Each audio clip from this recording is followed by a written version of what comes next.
Been wanting to do a video for the last few days, but my health and my schedule has not allowed it. I have not been okay mentally or emotionally.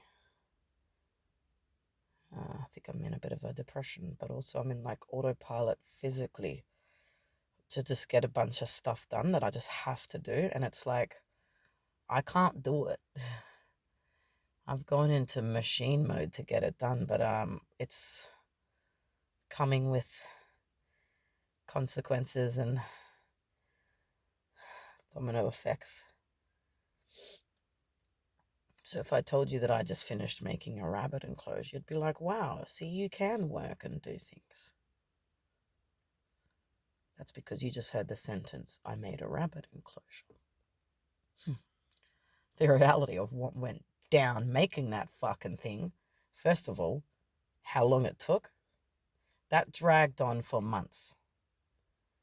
Secondly, if you had been a fly on the wall, well, it's outside. If you had been a fly on a tree to see what I went through doing that, if anyone was watching as it unfolded, there would have been phone calls to have me put in a straitjacket. The amount of times I was just wigging out, hitting myself, the amount of accidents I had, the amount of times I just had to stop because I was going to pass out. Like, I even, in a wig out, while I was hitting myself in the head, managed to, as I was swinging my hand up to hit myself, slice my hand on a bit of fence thingy on the enclosure. So it's all been happening. But it's what happens. We are able to dissociate, but we're also able to go in autopilot when we need to. But once we come out of that, everything hits. So if you could imagine, it may not have happened to everyone, but we all may know someone who's heard a story where it's happened, where someone's been so wasted and they've injured themselves and they haven't felt it. And then the next day or the day after, they're like, holy fuck, it all kicks in, right? It's like that. You go into autopilot, you push through, which is why people have called me a machine my whole life. Oh my God, you're such a fucking machine. Like, it's a good thing. Yeah, the machine will get it. But they don't see what happens when that machine goes home and stops. Right. And what happens to the brain? So we'll push through. So for example, a couple of days ago, I had to drive somewhere that was almost an hour away and drive back. So that's like nearly 2 hours. But I had about 2-3 hours worth of stuff to do. I was gone for nearly 13 hours. Why is that? Not to mention the 2.5 hours prepping before I went out. I got up at something like 5:45 to go to an appointment at 10 a.m. That was 40 minutes away. And then I had other things to do after that. And side note, it wasn't medical, that appointment. I'm going to tell you what that appointment was in another moment because it's relevant to something I want to talk about with C-PTSD. So the time it took to prepare, and then you drive the 40 odd minutes, and then you'll go to the beach or a park or something to reboot from the drive, and then go in and do your mission. Then you come out, you got to go and reboot for the next drive, and then you get to your next destination. By the way, whenever I do this, like, it's like I've stopped at a beach or a park for like 30-40 minutes, had to run around with the dog, sat there and meditated, gone for a bushwalk, whatever it is, not just sat in the car, although sometimes I do. The last song that I did in the car was on actually that 13-hour day that I had. So I was out doing a bunch of missions and I wasn't coping. And because poetry is my outlet, and singing a familiar song or rhyming a nursery rhyme or something is a grounding technique for anxiety and stuff to bring you back. So for me, that's what these songs are. Yeah, they're fuck yous to try and get attention, because the irony is she sounds like shit. Let's annoy them. She's got no voice to use her voice. But actually, it's my outlet. So a lot of the time, like, I've got a beat in my head now that's been humming around in my head for a couple of days with some like basic words and stuff, and then I'll go and I'll just like blurb it all out on the paper after, like, it's all sort of there, and then I'll have that visual and then just blurb it out on my phone and chuck it on YouTube. Like, there's no skill to this. It's just it's an outlet. And so that's sometimes what I do as well, is I'll pull up at a nice view at a beach or a mountain or something, at a lookout, and I'll spend half an hour just writing a song or something, and then, okay, I'm present. Now let's just drive down the road there to that stupid fucking concrete building with a billion morons in it flapping around. Gonna whack out my sensory. So basically, before I do anything, I would do a grounding something or other. Nature, poetry, animals, whatever it is, to just be away from it all. And that's why it will be a 13-hour day instead of like a 5-hour day. But what'll happen is, if I have that 5-hour day of just going boom, boom, boom, boom, boom, something will happen while I'm out.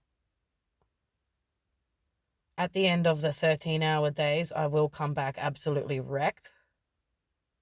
But if I just go and be still straight away, I can come out of it. Doesn't usually happen when you have a Kelpie puppy. So what'll happen is I'll end up coming undone, but at least it's when I'm back out in the bush and I can just go off like a loony out in the bush. Whereas if I do that 5 hours of just hardcore, I'll come undone out. So, like, that sensory trigger when I put on that 1 minute short recently, that wasn't out for people to see. That was in the car. Obviously, I wouldn't go out like that. The people thinking that I'm on drugs when they've seen me have a flare-up is that very first one that I did when I was sick and I had the beanie on. And I was on the ground and I was really, really sick, physically crying, saying these pains aren't in my head. Those are the times when people think you're on drugs. Those are the hospital levels. That's the level that everyone in Dalesford saw me at. The sensory trigger in the car where I was coming undone that hard, that's what it is like when I'm alone. Because you get to that level when you're alone, because when you're alone, you don't know what's going on, and it's like you've got dementia. When you've got someone with you, unless they're triggering the fuck out of you, you are able to catch it and remove. And yes, you'll be edgy and weird, but not a lot of people will see that level, which is why I wanted to post it, because that is a very scary level that it gets to. So I have been getting to that level with sensory overload, which is why when I have a lot to do, I'm now having 13-hour days to be able to get through it, so that doesn't happen while I'm out.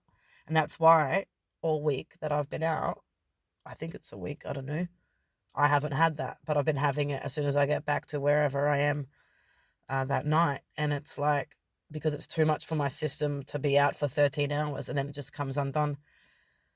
There have been a couple of times I've just come back to wherever I am and just done nothing and sat down, and I haven't come undone mentally, but it'll all just slam me like I've just been at the gym, the next day you feel it, kind of thing. So I'm struggling to use my brain, and I haven't been able to create a song, and that's also why I haven't been doing any videos. So what I wanted to talk about with that appointment, I actually just got my brain back into it. And it was on that 13-hour day. So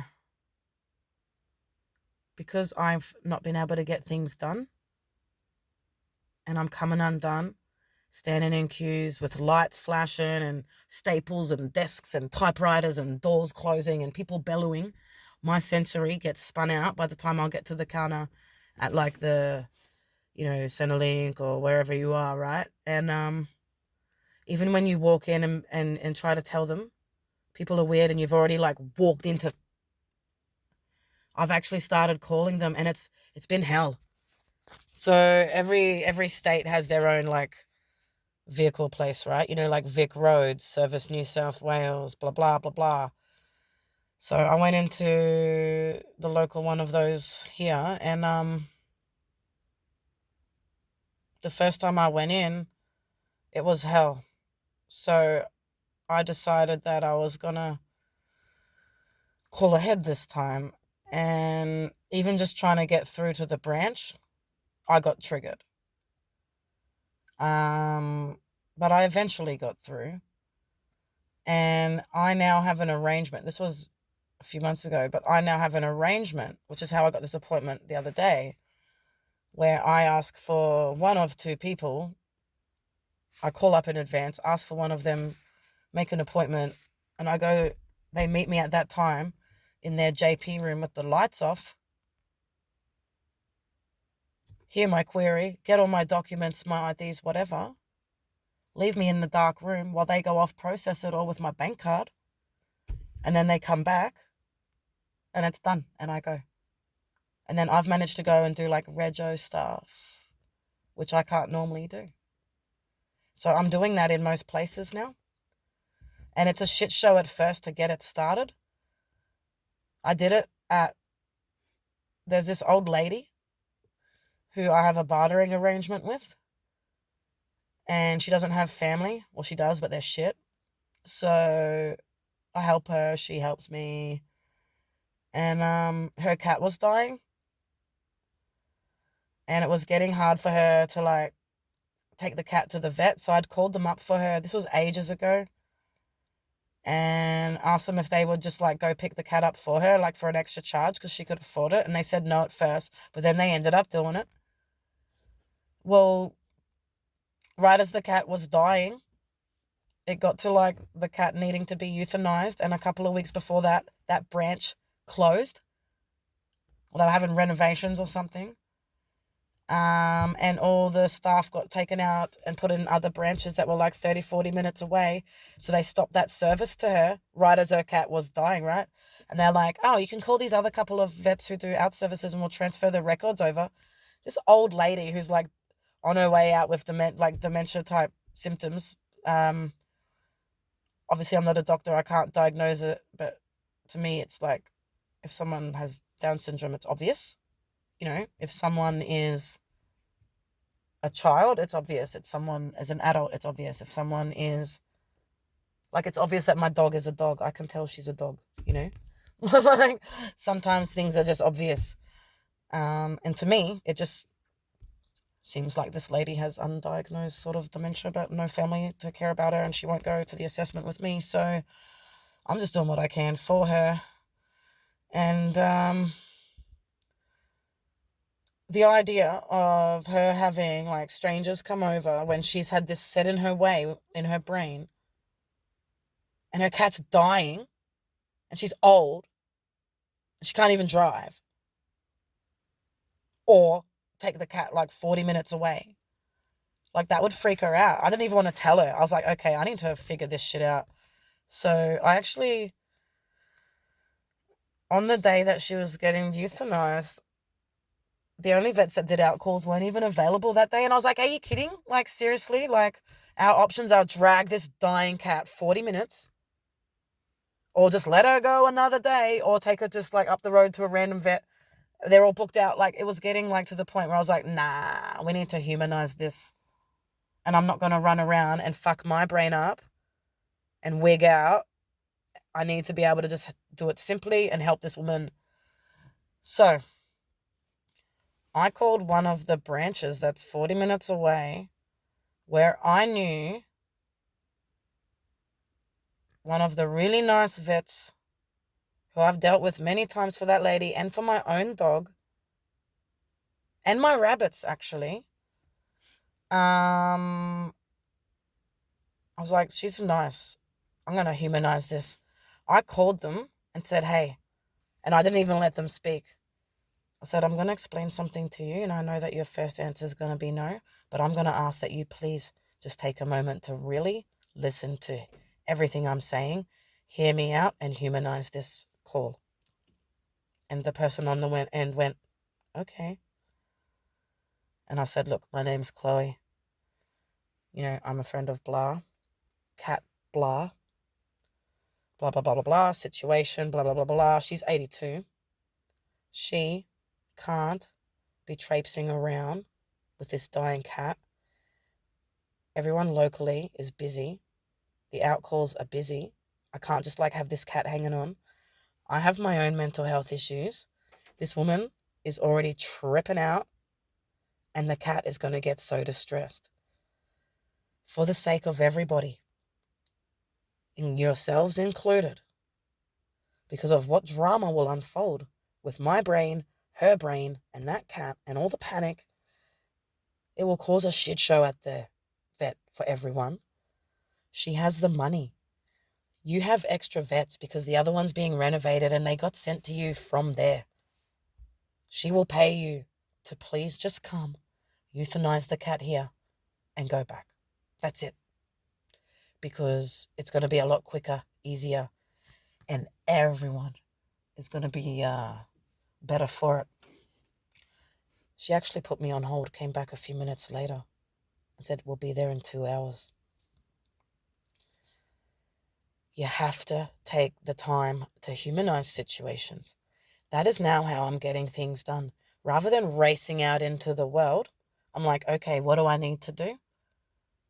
I then preempt all the things that are going to happen to me. And I'm like, okay, how can I make it better? If I need to go to Bunnings, I already know that their click and collect is bullshit. You go to Bunnings for a click and collect, you've got to walk inside, walk halfway through the shop to the service desk, wait for them while they go and get it, and then bring it out. And half the time it's not packed. Half the time they can't find it on the computer.